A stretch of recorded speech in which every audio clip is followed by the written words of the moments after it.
Olá, meus irmãos. Abram comigo a palavra do Senhor no Salmo de número 135. Diz assim: Aleluia! Louvai o nome do Senhor, louvai-o, servos do Senhor. Vós que assistis na casa do Senhor, nos átrios da casa do nosso Deus. Louvai ao Senhor porque o Senhor é bom. Cantai louvores ao seu nome porque é agradável, pois o Senhor escolheu para si a Jacó e a Israel para a sua possessão. Com efeito, eu sei que o Senhor é grande e que o nosso Deus está acima de todos os deuses. Tudo quanto aprove ao Senhor, Ele o fez, nos céus e na terra, no mar e em todos os abismos. Faz subir as nuvens dos confins da terra, faz os relâmpagos para a chuva, faz sair o vento dos seus reservatórios.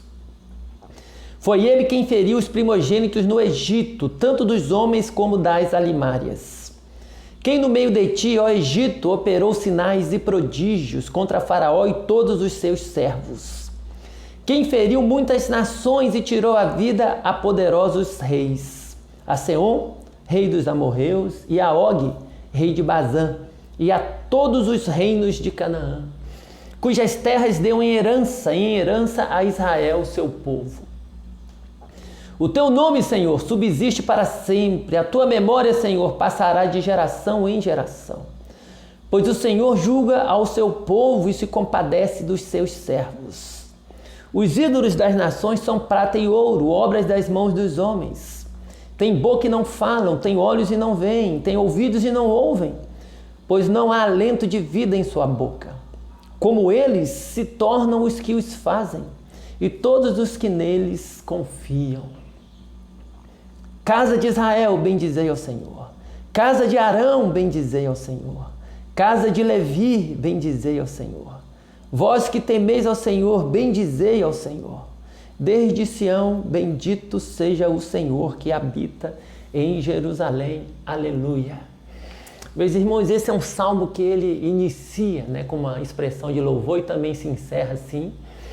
E ele, a princípio, ele é um convite, uma exortação para que o povo de Deus, os servos do Senhor, o louvem.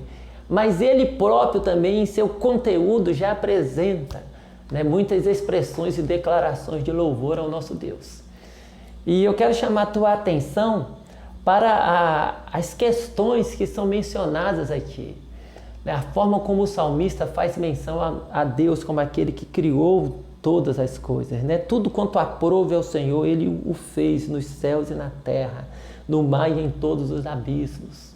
Ou seja, Ele se lembra, Ele traz então, diante dessa expressão de louvor, Ele se lembra e Ele louva a Deus, lembrando-se dele como Criador. Depois ele fala de Deus como aquele que operou na história para cumprir os seus propósitos. É o Deus que domina, que reina soberanamente sobre a história. Ele vai falar aqui das ações de Deus em favor do seu povo. Mas ele vai falar também que ele, o nosso Deus, é aquele que escolheu para si a Jacó e escolheu a Israel para a sua possessão. Ele se lembra dessa bênção da eleição, da aliança que Deus fez com Jacó. Não é uma aliança que o povo de Deus fez algo para merecê-la. É o próprio Deus quem quis escolher um povo para si e quis fazer uma aliança com esse povo. Olha que o louvor está voltado então para o aspecto da criação e para o aspecto também da redenção. E é isso que tem que estar presente no nosso culto, na nossa adoração, meus irmãos. Todas as vezes que nós nos reunirmos para adorarmos o Senhor, nós temos que nos lembrar disso. Nós devemos adorá-lo, primeiramente, porque Ele é o Criador, o soberano. Ele é digno de todo louvor. E nós, enquanto criaturas e criaturas racionais, que têm essa capacidade de discernir, de entender essa verdade, temos que nos render perante Ele. Porque toda a criação tem que se render perante Ele. Porque toda a criação pertence a Ele. E muito mais os seres humanos que foram criados à sua imagem. Agora, não é só isso que deve nos motivar a adorá-lo. temos que nos lembrar também que fomos alcançados pela graça, Ele nos redimiu em Cristo. E então, além de sermos criaturas, fomos recebidos por Ele, amorosamente, graciosamente, misericordiosamente, por meio de Cristo, justificados em Cristo e também adotados em Cristo, como a Escritura diz. Então, a nossa adoração tem que sempre ter em mente essas duas verdades bíblicas, da criação e da redenção.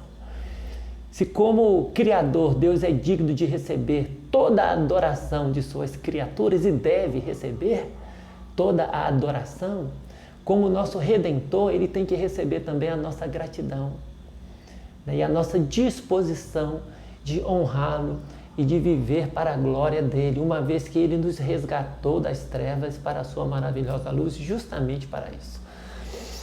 E o salmista nos dá uma lição preciosa, meus irmãos, porque ele também faz uma comparação entre o nosso Deus e os ídolos. E ele diz que os ídolos não possuem vida, eles são apenas prata e ouro, são obras das mãos dos homens.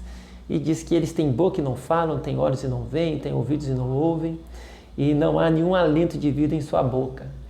Mas aí ele apresenta uma conclusão preciosa. Ele diz assim: como eles se tornam os que os fazem e todos os que neles confiam. O salmista nos ensina que aqueles que se relacionam com os ídolos acabam espiritualmente ficando igual aos ídolos. Eles ficam iguais aos ídolos. Ou seja, assim como os ídolos não possuem vida, eles também continuam sem vida alguma. Aqui a lição preciosa é que a nossa adoração ela produz um impacto na nossa espiritualidade. Por isso é que é importante adorarmos ao nosso Deus, que é o único Deus vivo, mas o adorarmos de forma correta, conforme Ele nos ensina na Escritura, para que a nossa adoração a Ele também seja algo pedagógico, algo instrutivo e algo que a cada dia nos edifique e nos aproxime do propósito dEle, da forma como Ele quer que a gente caminhe. A nossa adoração tem que ser um instrumento para glorificar a Deus e também para nos fazer caminhar conforme Deus quer que caminhemos. Ela tem que ser um instrumento também para o nosso aperfeiçoamento na presença dEle, para que por meio da nossa adoração, cada dia mais sejamos trabalhados pelo próprio Deus e o nome dEle seja glorificado na nossa vida. Que Deus te abençoe, te trabalhe, trabalhe o teu coração, trabalhe a tua mente e te ajude a entender os propósitos e a vontade dEle, para que você o adore adequadamente, para que você não despreze, não se afaste do culto solene, para que os momentos de ajuntamento do povo de Deus sejam sempre momentos preciosos para a tua alma e para que você o adore como o Criador e o Redentor. E assim você cresça na presença dEle a cada dia. Deus te abençoe em nome de Jesus. Amém.